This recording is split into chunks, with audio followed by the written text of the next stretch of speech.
Hey guys, Bob Brennaman. I'm a realtor in Charleston, South Carolina, and today I'm continuing on with a series we started years ago called Real Estate Minutes with Bob. And this is where I kind of cover, questions I've gotten asked a lot over the years. And today we're going to tackle one that seems to be, top of mind right now as our market is doing really well as shooting of this video. Is what about homes under contract?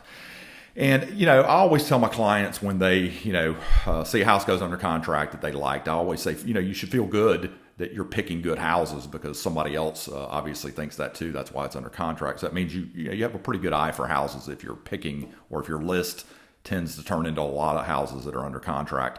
And under contract means different things. That's, something that I think a lot of people kind of don't understand when it comes to a house being under contract. Pending is the easy one. So you will see that potentially on some of the major websites, where you would see it was active contingent, you may see pending. And pending is, like I said, is the easy one. Pending means there are no contingencies left to be satisfied, which means financing, appraisal, inspection, those are all knocked out. And I always tell people that, the only thing that stops a pending sale from closing in most cases is death or the buyer or seller breaching the contract. So something that's pending is as good as closed, in my opinion. Then there's active contingent.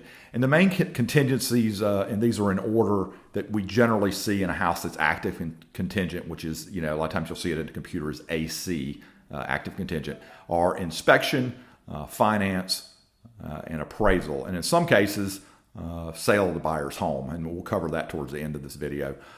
If I'm working for you, I would say go ahead and send me the homes that you like that are under contract. And I will call the seller's agents and ascertain whether or not those are strong contracts. Most of the time that doesn't net us anything, but sometimes it does. Sometimes there's, obviously every situation's different. So I would say keep that list. If you're working with me and you're watching this video, keep that list and we'll go through it together. I would say that 80 to 90%, and again, this is based on my personal experience in the 25 years I've been doing real estate, 80 to 90% of houses that go under contract stay under contract, at least mine do. And I would say probably closer to 90%. That's not an industry-wide number. That's just, again, my personal, kind of my numbers. Finally, clients will ask me about a house that's under contract, and they'll say, Bob, we're cash buyers. Can we not get the seller to look at our offer? And I say, well, yeah, we could do a backup offer. Most any seller would take a backup offer. But, a lot of times people think they can unseat the first contract by being a cash buyer or, paying $10,000 more than what it was on the market for, those types of things. But the seller can't do that. The seller doesn't have that ability because they would be in breach of contract if they flipped from one contract to the other.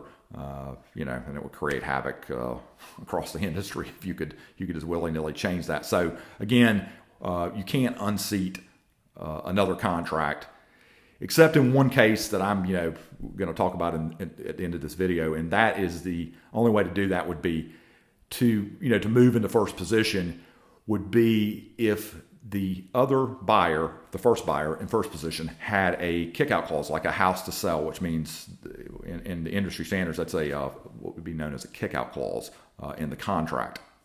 And they would have, 24 to 48 hours. Say, in instance, you like the house, we decided to do an offer on the house that had a kickout clause.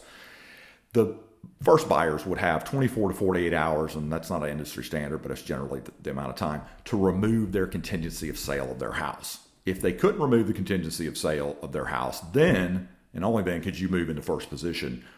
So that is one opportunity that I think sometimes works, but in most cases you're going to find, like I started at the beginning of this video, if something that goes under contract generally stays under contract, or at least the ones that I do. And this certainly, this short little video doesn't encompass everything that's out there regarding a home being under contract, but this is some of the main points that I wanted to share with you. And if you want to talk to me in more detail about this, or honestly about anything related to this area, I am Bob Brennaman with the Brennaman Group. If you like our videos, be sure to click in the right-hand corner of the screen to subscribe to our YouTube channel. And you can call me anytime at 843-345-6074. You can check out our website devoted to all of Charleston, which is BrennamanGroup.com. Till next time, y'all.